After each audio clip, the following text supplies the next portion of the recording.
Good morning student. हम आप लोगों को आज समझाएंगे अगली व्यक्ति जो कि है अधिकरण कारक सप्तमी व्यक्ति। ठीक है, इसके पहले हमने आप लोगों को समझाया था षष्ठी व्यक्ति के साथ 4 नियम।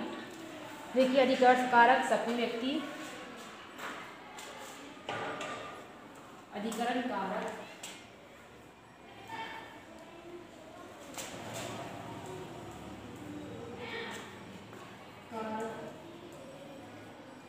व्यक्ति है सप्तमी।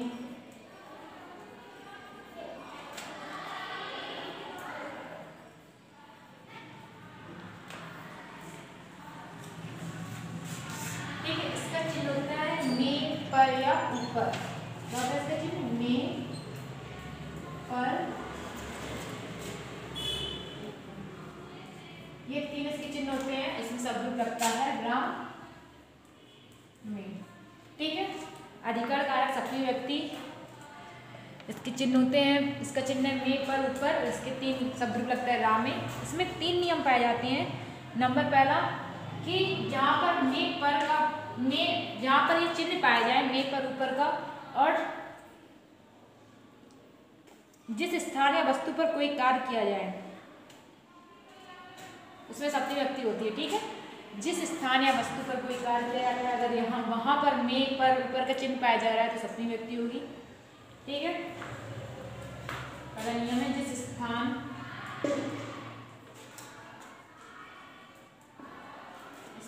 या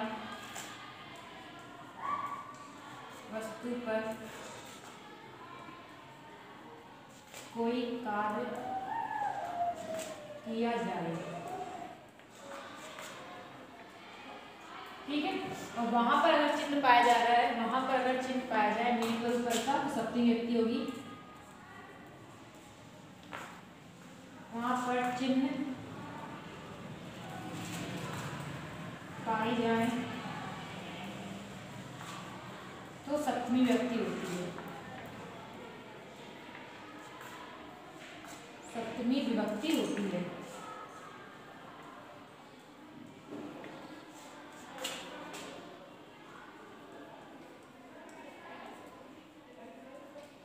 ठीक है, दूसरा नियम होता है इसका, ये था पहला नियम।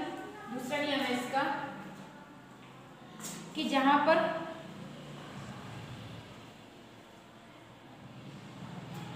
जब किसी समुदाय में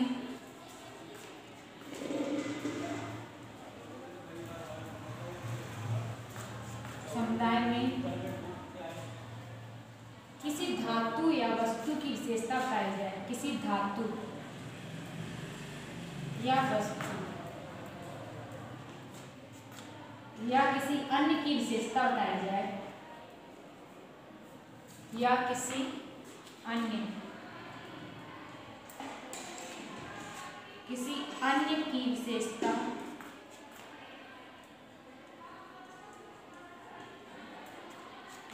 बताई जाए।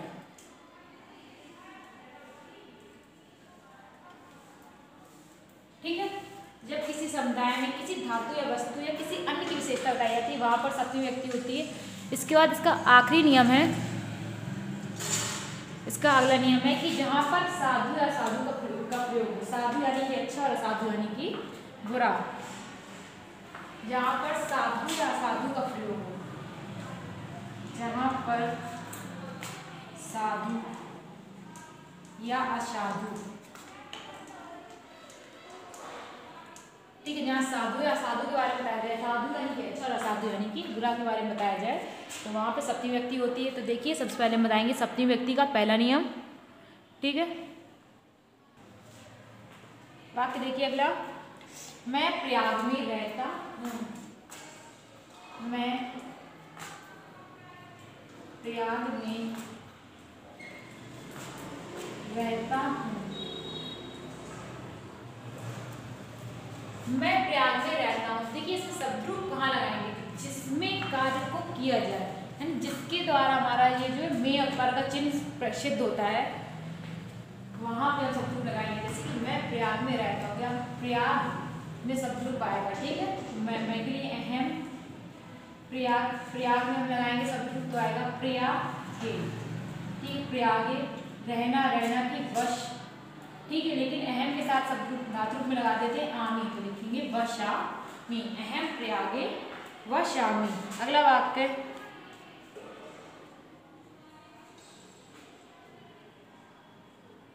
तालाब में कमल खिलते हैं। तालाब, तालाब में कमल खिलते हैं,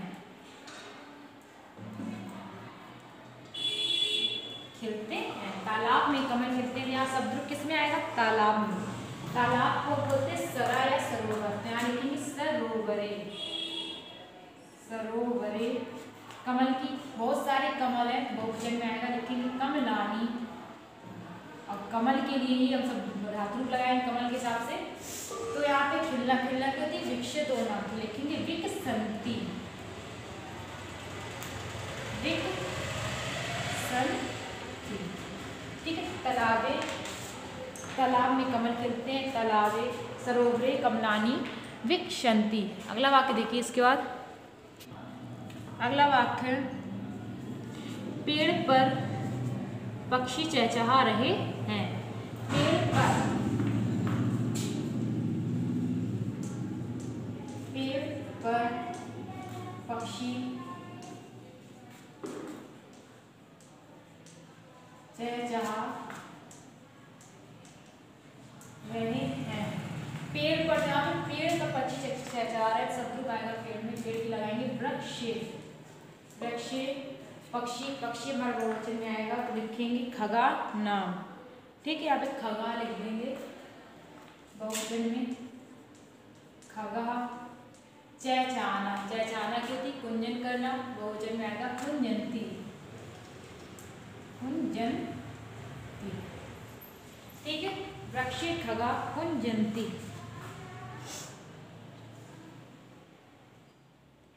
अगला वाक्य, यशोदा कृष्ण पर स्नेह करती थी।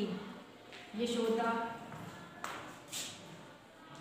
यशोदा कृष्ण पर स्नेह करती थी,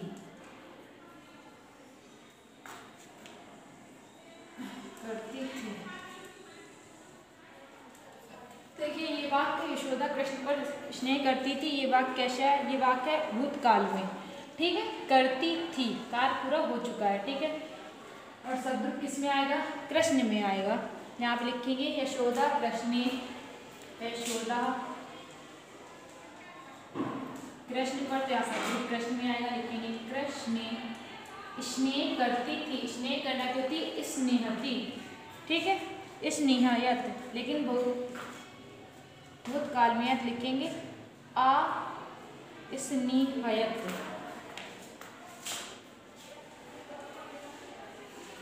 आ स्नेहयत,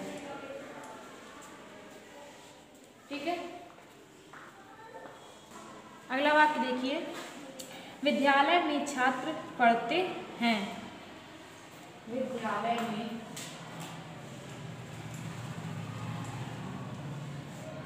विद्यालय में छात्र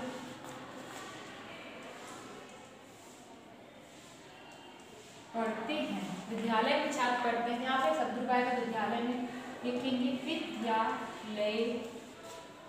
छात्र की, छात्रा, बहुत सारे छात्र है, बहुवचन में आएगा छात्रा। पढ़ना की, पठंती, क्योंकि बहुवचन में लगाएंगे छात्रा पठंती, विद्यालय छात्रा पठंती, ठीक है। अगला वाक्य देखिए, गुरु पर भक्ति रखनी चाहिए। गुरु पर भक्ति रखनी चाहिए।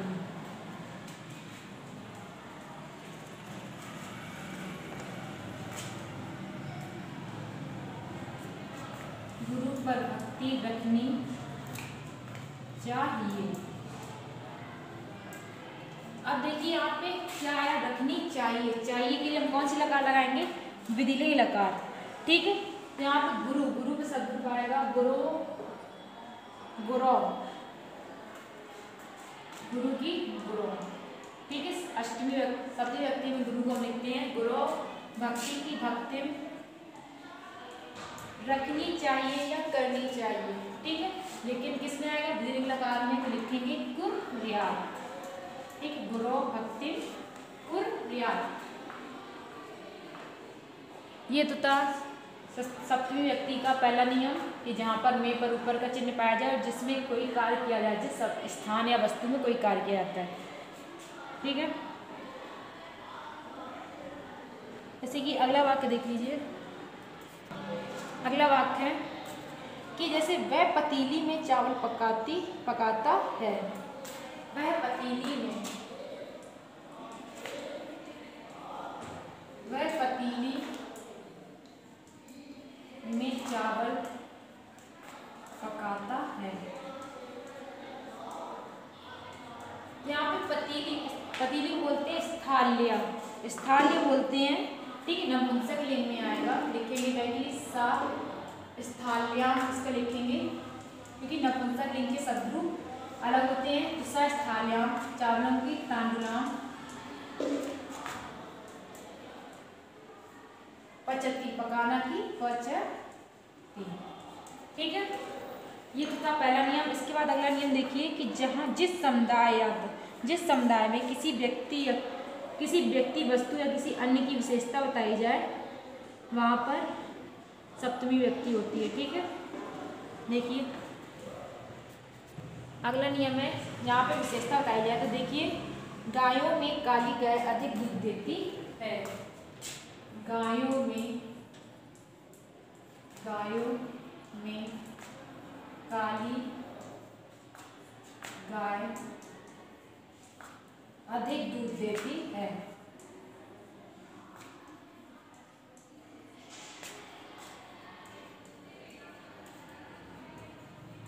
गायों में काली गाय अधिक दूध देती है। तो गायों में यानी यहाँ पे गायों में बहुवचन में आएगा, लिखेंगे गवाम, गवाम,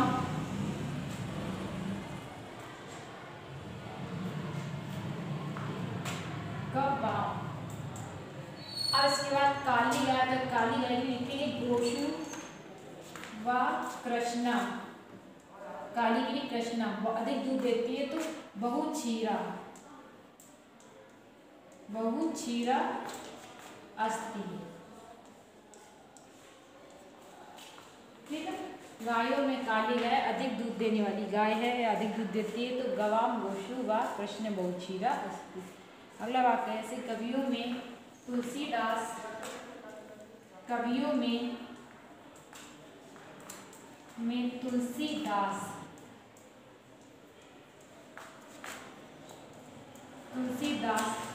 श्रेष्ठ हैं। यहाँ पे कवियों में तुलसीदास श्रेष्ठ है तो शब्द पाएगा कविशु, कवियों में क्या आएगा कविशु तुलसीदासे श्रेष्ठम अस्ति, शब्द पाएगा तुलसीदास में श्रेष्ठम अस्ति, ठीक। कविशु तुलसीदासे श्रेष्ठम अस्ति। तो ये तो हो गए जहाँ पर किसी की से विशेषता बताई जाए। अगला देखिए जहाँ पर अच्छाई और बुराई के बारे में बताया जाए। अगला है जहाँ पर अच्छे और बुरे के बारे में बताया जाए। तो देखिए इसका वाक्य, कृष्ण अपनी माँ के लिए बहुत अच्छे थे। कृष्ण अपनी माँ के लिए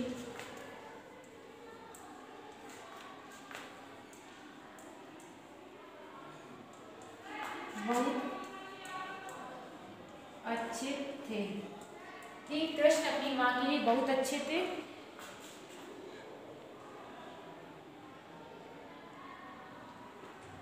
मामा के लिए बहुत बुरे थे, मामा के लिए बहुत बुरे थे। दोनों वाक्य एक साथ आएंगे, मामा के लिए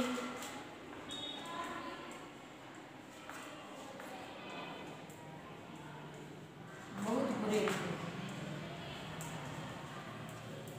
ठीक है। यहाँ पे दो वाक्य एक साथ दिए जा रहे हैं यानी कि अच्छा और बुरा दोनों एक साथ बताया जा रहा है। तो इसे हम बनाएंगे, कृष्ण अपनी माँ के लिए बहुत अच्छे थे, लेकिन कृष्णा साधु स्वमातृ, अच्छे के साधु, अपनी माँ के लिए तो स्वमातृ, स्वामात्री। ठीक है, कृष्ण अपनी माँ के लिए बहुत अच्छे थे। कृष्णा साधु मातृ आशीष, स्वामात्री आशीष, ये वाक्य हो गया। लेकिन अगला क्या है, मामा के लिए बहुत बुरे थे। मामा के लिए बहुत बुरे थे, देखिए असाधु, असाधु मामा के लिए माँ तुल्य, और मामा के लिए बहुत बुरे थे तो असाधु मातुल्य। ठीक है, कृष्णा साधु स्वामात्री आशीष, असाधु मातुल्य। तो ये था षष्ठी सप्तमी व्यक्ति का तीसरा नियम कि जहाँ पर अच्छा और बुरा एक साथ बताया जाए। अब इसके बाद हम आप लोग समझाएंगे संबोधन कारक। ठीक है, देखिए कैसे बनाएंगे उसके अनुवाद। अगला है संबोधन कारक। ठीक है, इसे सिर्फ कारक बोलते हैं, विभक्ति नहीं बोलते हैं। संबोधन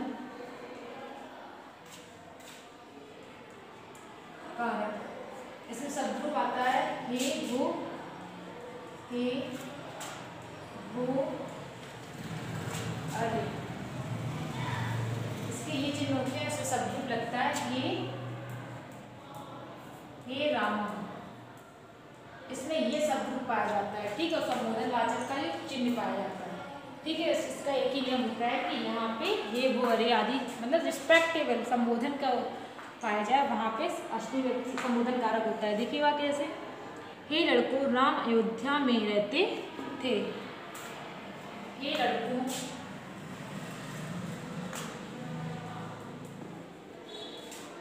हे लड़कों राम अयोध्या में रहते थे। ठीक है, तो यहाँ पे हे लड़कों राम अयोध्या में रहते थे शब्द रूप आएगा हे लड़कों में। ठीक है, क्योंकि संबोधन कारक का चिन्ह लगेगा जहाँ, वहाँ पे शब्द रूप आएगा। तो हे लड़कों के लिए लिखेंगे भो बालका। हे लड़कों, हे के लिए भो बालका, बालक बहुत सारे बहुवचन में आएगा भो बालका। राम अयोध्या में रहते थे तो यहाँ पे रामा, रामा अयोध्यायाम, अयोध्यायाम रहते थे, यानी वसति, इस वसति इसमें। ठीक है, रहते थे के लिए लिखेंगे रहना के लिए वसति और थे के लिए इसमें। ठीक है, हे वो बालिका रामा अयोध्याया वसति इसमें। अगला वाक्य, हे राम देखो बगीचे में फूल खिल रहे हैं। हे राम, हे राम देखो बगीचे में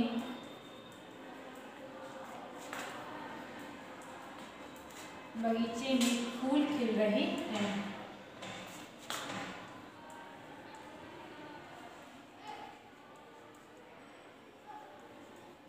ठीक है, हे राम देखो बगीचे में फूल खिल रहे हैं, तो हे राम के लिए भो रामः, हे रामा के लिए भो रामः, भो रामा देखो कि पश्य। अब क्या कह रहे हैं, बगीचे में फूल खिल रहे हैं। जब बगीचे में, तो इसमें शब्द रूप लगाएंगे सप्तमी व्यक्ति का। ठीक है, क्योंकि में इससे हम सप्तमी में भी बन जाता है बार बार, और षष्ठी में भी शब्द रूप आ जाता है, चिन्ह के हिसाब से लगा देते हैं। ठीक है, बगीचे में, बगीचे की लिखेंगे उद्याने, फूल की पुष्पम, पुष्पम विकसन्ति।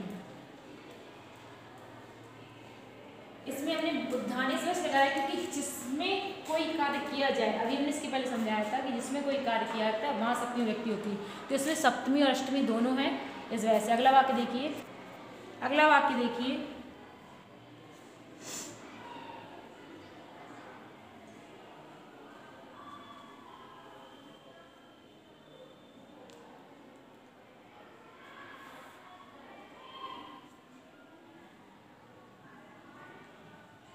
हे विद्यार्थियों अपने आसन पर बैठ जाओ। हे विद्यार्थियों,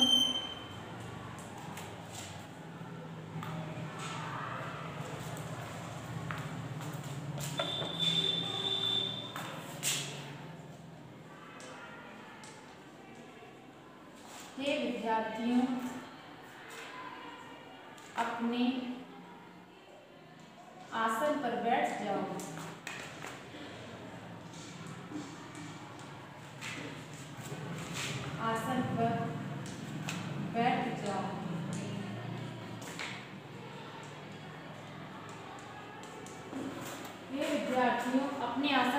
बैठ जाओ। तो इसे हम बनाएंगे,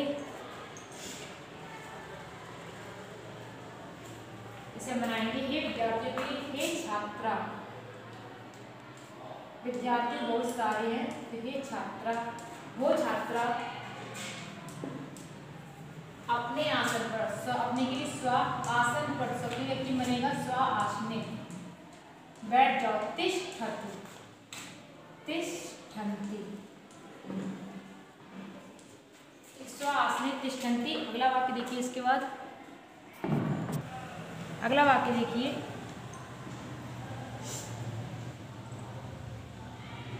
हे गरुड़, राम ने लंका में, हे गरुड़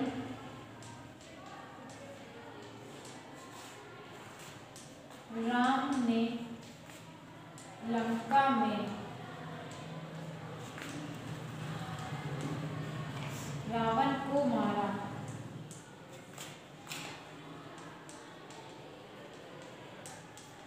ठीक है, राम ने लंका में रावण को मारा। तो हे गरुड़ा, वो गरुणा, वो गरुणा। अब यहाँ पे राम ने लंका में रावण को मारा, शब्द रूप आएगा लंका में। ठीक है, राम लंका के भी लंके,